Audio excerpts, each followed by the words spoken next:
Welcome to the channel. Today on Billionaire Investment, we unpack the deal that has the tech world holding its breath. Nvidia plans to invest up to $100 billion in OpenAI to build next-generation data infrastructure. In this video, you'll get inside the Nvidia OpenAI deal. LOI signed. The two sides have executed a letter of intent targeting deployment of at least 10 gigawatts of Nvidia systems for OpenAI. Phase 1 timeline. Initial operations in the second half of 2026 on Nvidia's Vera Rubin platform. Invest and supply structure. Nvidia makes a non-controlling investment in OpenAI. OpenAI then uses that capital to purchase Nvidia hardware. Two separate transactions, tightly linked to accelerate build-out. Why so much power? Training large AI models pulls power 24/7 for weeks. Inference at consumer scale requires always-on capacity for hundreds of millions of users. 10 gigawatts,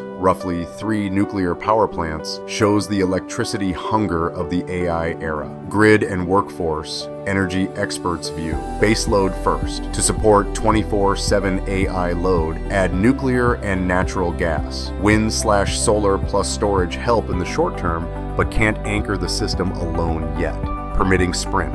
Compress nuclear approvals to approximately 18 months, accelerate gas pipelines, and reinforce heavy supply chains, large forgings, transformers, turbines. Skilled labor bottleneck. Electricians, welders, and pipefitters are the choke point that must be solved now. Money and taxes, keeping cash flowing. Timing gap. Gas plants take 4 to 5 years, nuclear 8 to 10 years, cash goes out early, revenue comes late. CDW, cost during work. Allow projects to expense costs as incurred before in service, easing cash flow pressure and unlocking capital for ultra-large builds. Upside and risk. For investors, users, and the grid. Upside, more powerful models, broader and cheaper AI services, spillovers into healthcare, education, manufacturing. Risks, power prices, grid priority, permitting delays, labor shortages, cost overruns, each can stretch timelines. North Star, reliability, resilience, and affordable electricity for both AI and communities. Executive signals. Nvidia plans to invest up to $100 billion in OpenAI, paired with a commitment of at least 10 gigawatts of Nvidia GPU systems. In short, capital and compute move in lockstep to fuel the next generation of AI models. LOI signed. Intent is locked. Fine print terms finalize in the coming weeks. The LOI is the green light to start laying foundations, from power capacity to data center real estate. Phase 1, H2 2026 on Vera Rubin, Nvidia's new systems platform, the first go live in a tuned hardware-software stack for OpenAI. Deal architecture. Separate but linked. Investment and supply flow together. O. Jensen Huang. This is the largest computing project in history. O. Sam Altman. Everything starts with compute. It's the foundation of the future economy. Capital is lined up. Compute has a roadmap. The remaining questions: where does the power come from? Who runs it? And how do we keep cash from clogging on the road to 2026? Power reality check. Modern AI isn't just smart models. It's a power-hungry machine. Training. Tens of thousands of GPUs run 24/7 for weeks or months. Scale up model size or data and your power curve spikes. No breaks. Inference. With hundreds of millions of users hitting AI simultaneously, you need huge standby capacity. When demand surges, infrastructure can't lag. Tom Fanning, former Southern Company CEO. AI load is 24/7, so you need base load, nuclear and natural gas. Wind solar batteries are supplemental. Near-term baseload is the steady locomotive. Slow to start, but it pulls the train all day. 10 gigawatts for OpenAI is new load, which means new generation. If we simply reslice the same blanket, we risk blanket theft. AI stays warm while hospitals, factories, and households get cold. What it takes to feed 10 gigawatts. Permitting, the start line. Bold target, 18 months for nuclear. Faster permitting, not equal weaker safety. It means removing redundancy, digitizing filings, and parallelizing reviews. O on-screen tip. Faster permits not equal weaker safety. process optimization. Natural gas as the bridge. Drilling is useless without pipelines. The task is routing and approving lines to data center clusters where stable, flexible power is needed. O-B-roll, rigs, pipeline map, data center gates, overlay, gas, plant, grid, DC. O on-screen tip, gas equals supply plus pipes, logistics rules. Heavy supply chain, large forgings, transformers, turbines, historically sourced from Italy, Japan, and Korea. To go faster, expand domestic capacity, more foundries, transformer yards, fabrication plants, and pre-buy contracts to avoid stockouts. O on-screen tip, pre-buy, onshore, scale up. Skilled trades, electricians, welders, pipefitters, furnace operators, the heart and lungs of the build.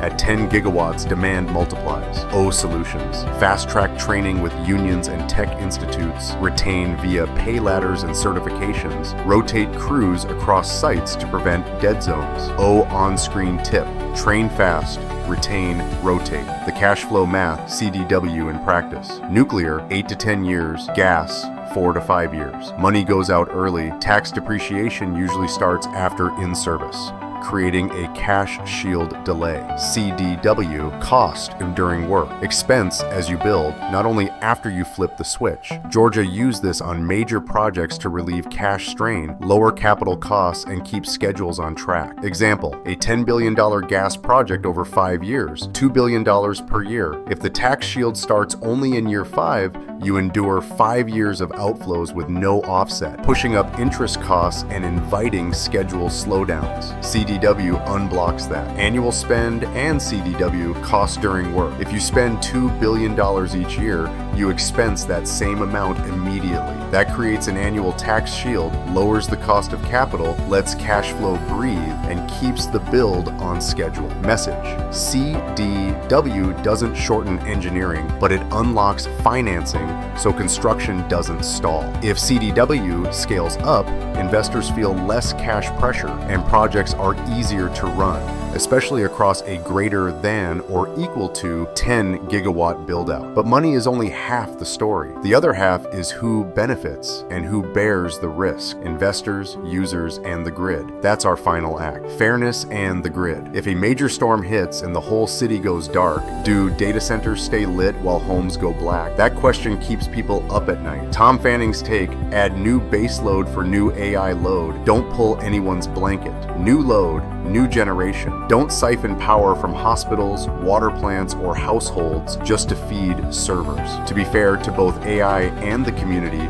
the grid must hit the 3 R's. Reliability, stable, day-to-day power for residents and data centers. Resilience. In hurricanes, wildfires, or floods, the system holds or rebounds fast. Rates and affordability. Bills for households and businesses must remain acceptable. Historically, restoration triage is tactical: hospitals first, storefronts later. If AI becomes critical national infrastructure, add a strategic layer. Which AI nodes should relight alongside hospitals, telecom, and finance? Picture this: a coastal city, Category 4 storm. Substation A feeds a top-tier hospital and an AI cluster supporting 911/dispatch. The right play: add baseload and redundant paths so both come back online in parallel, not a forced choice. Not AI versus community, it's AI with community. Golden rule: new load, new generation, meet the 3 R's, and bake strategic priorities into the blueprint. 10 gigawatts. What's at stake? 10 gigawatts of compute isn't just more GPUs. It opens a new class of models and stress tests power, workforce, and cash flow. Upside: higher model ceilings, more parameters, longer context windows, better multimodality. Lower inference costs, broader, cheaper AI for consumers and enterprises. Productivity diffusion: healthcare, triage, diagnostic assistance, education, personal tutors, manufacturing, QC, predictive maintenance. Emergent AI regions: jobs, contractors, and skills training around DC clusters. Risks: power costs and grid priority. Ignore new load, new generation, and you end up pulling the blanket from residential loads. Permitting and corridors: nuclear/pipeline delays push timelines right. Skilled labor scarcity. Electricians, welders, pipe fitters equals bottleneck number 1. Cash flow choke. 4 to 10-year builds need CDW to breathe. Without it, work streams snap. Bottom line, this isn't just about GPUs. It's an infrastructure commitment, a decision about whether AI truly arrives at national scale. Do it right, and AI and community both win. Which side are you on? Jet engine for AI or a power money policy gamble? Drop your take in the comments. If this helped, like and subscribe to follow our series AI Infrastructure, Money and Power.